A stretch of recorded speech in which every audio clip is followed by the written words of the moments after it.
In the world of superheroes, none are more powerful than Superman. With otherworldly strength, the ability to move or fly the speed of light, breath that can turn anything and anyone into a dead frozen mass of ice, and finally, eyes that shoot red-hot lasers capable of burning through anything, Superman is no punk. But what would happen if Superman had to face off against someone as powerful as him, but with the demeanor of a demented serial killer? That is a premise the film Brightburn ran with, and it brings up an intriguing question. Who would win in a Superman vs. Brandon Breyer, Brightburn, battle to the death? Before we check it out, take a moment to like to show your support, subscribe, and ring that notification bell for future updates. This is Tenzone. Who is Brandon Breyer, aka Brightburn? Brandon Breyer was the main character in the film Brightburn, a movie that explores an alternate universe of what could happen if an alien superhuman crashed to Earth and was taken in and raised by normal human parents. Unlike Clark Kent, Brandon Breyer was not endowed with wisdom and respect for human life that the son of Jor-El was. Brandon came into the lives of the Breyer family, much like the same as Clark Kent came into the lives of the Kent family, crashing to Earth in an alien spaceship. Both parents, desperately wanting children, but unable to have them, decide to take their new alien adopted child home and raise him as their own. That's where the similarities end between the two superhuman refugees. From an early age, Brandon seemed to be obsessed with death and apocalyptic fantasies of him destroying the world. These dark urges were only kept in check by the love of his adopted mother and the discipline of his adopted father. Unfortunately, that doesn't last long. At 12 years old, Brandon Breyer breaks the sacred bond between a child and his parents and brutally murders his aunt, uncle, father, and finally his mother before turning his powers on the rest of the world. There is no Superman to save the day in this film.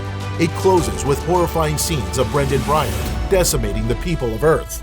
What would happen if Superman was there to intervene and stop Brandon Breyer? Could he stop the demon child? Or would Brandon obliterate Superman the same way he did the people he had loved the most? On paper, Superman and Breyer look evenly matched, although there are powers possessed by both that the other does not share.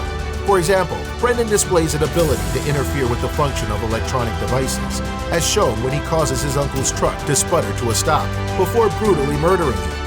He also has some kind of telekinetic powers, able to move or destroy objects with his mind, which he displayed when going to the mother of the girl he injured in school, or tearing the heavy metal door off of a freezer with his mind to get what would be his first victim. There also seems to be a more diabolical and evil connection between Breyer and the alien craft that he came crashing to Earth in. The Breyers hid the craft in their barn and never told Brandon of its existence. The spaceship calls to Breyer, putting him in a bizarre trance, and as the movie progresses, this connection becomes more and more sinister. Brandon discovers the craft and starts spending time with it unbeknownst to his parents. In one scene, as his mother is trying to figure out what is happening with her son, she goes to the barn and discovers Brandon has already found the spaceship and has been storing the mangled bodies of his victims next to it, arranged in a way that is similar to how trophy hunters mount their kills on walls.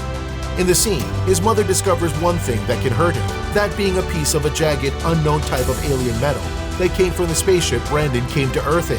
When Brandon first discovers the craft, he is cut by this jagged piece, which causes him to bleed. It is the only thing able to hurt him. Even a bullet to the back of the head from a high-powered rifle did not affect the adolescent psycho. The revelation that he could be hurt by the fragment doesn't go anywhere though, as she hides the fragment in her pants in an attempt to protect herself from her son.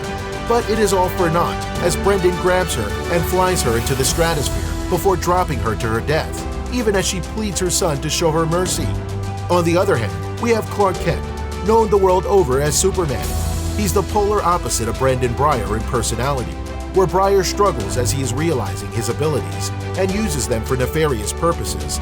Clark, on the other hand, is reserved with his powers, because as a child, he's taught not to use them against normal people, no matter how much he wanted to. This is evident in the first Superman movie, when he expresses his desire to play football, because he knows he would be the best in history. But he is guided against ideas like this by his parents, who knew even at his early age that their adopted star child was meant for something bigger and needed some growing up to do before taking on the responsibility of displaying his powers to the world. Superman also has powers that Brandon Breyer does not seem to have. For example, X-ray vision is a power Superman is well known for, and he uses it to best the bad guys regularly. He can also freeze anything by simply blowing on it, which comes in handy considering Superman is a humane and good-hearted superhero. and the option to freeze a bad guy, as opposed to ripping his head off, is right in the wheelhouse of Superman's good guy image. At the end of the day, Superman is a good guy with a level of respect and love for human life that exceeds most humans. So both Superman and Brandon Breyer can fly and move at super speeds. Both are endowed with super strength, and both have red-hot laser beams that can shoot from their eyes, destroying anything in their line of sight. Then there are the powers they do not share, like Brandon's telekinesis and Superman's X-ray vision. So ultimately, if these two met and decided to rumble, it would come down to experience, and that's where Superman has the advantage over Brandon Breyer. You have to remember, Breyer is the tender age of 12 and has not faced anyone with any kind of power even close to the one he possesses. Which begs the question, what if Brandon Breyer was Superman's age? Would the outcome be any different?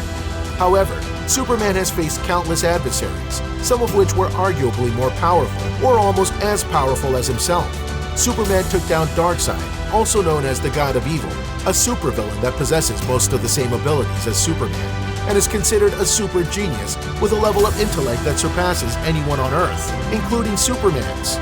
You also have to take into account that Superman has backup in the members of the Justice League. When Doomsday, a demonic genetically engineered monster who was made on Krypton, shows up with the power that even outshines Superman's to some degree, it is the Justice League that ultimately has to help Superman defeat the evil Kryptonian, but only after Doomsday beats Superman to death, who was then brought back to life with the help of the Genesis Chamber on his ship.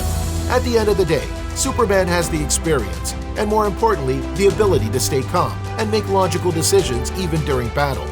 Let's not forget Superman has been doing this for decades, and is not led by his emotions, whereas Brandon Breyer is completely controlled by his. Being calm under pressure is always an advantage in a fight, whether between mere mortals or superhumans. Although Brandon Breyer is powerful, he is also still a child, albeit a sadistic and evil child, but still a child all the same, meaning he lacks the maturity to take a step back and look at a potentially threatening situation before taking action. Instead, Brandon is guided by his hate and appetite for destruction alone, which will lead him to make bad decisions, giving the advantage to Superman, taking his maturity and an ability to think before lashing into account, and the fact that Superman has pretty much the same abilities as Brandon, with the bonus of a team of fellow superheroes to back him up. The winner of this epic battle is Superman, and it would be a very one-sided defeat. Do you agree with our stance? Let us know your thoughts and opinions in the comments section below. And as always, like to show your support, subscribe, and ring that notification bell for future content. Until next time.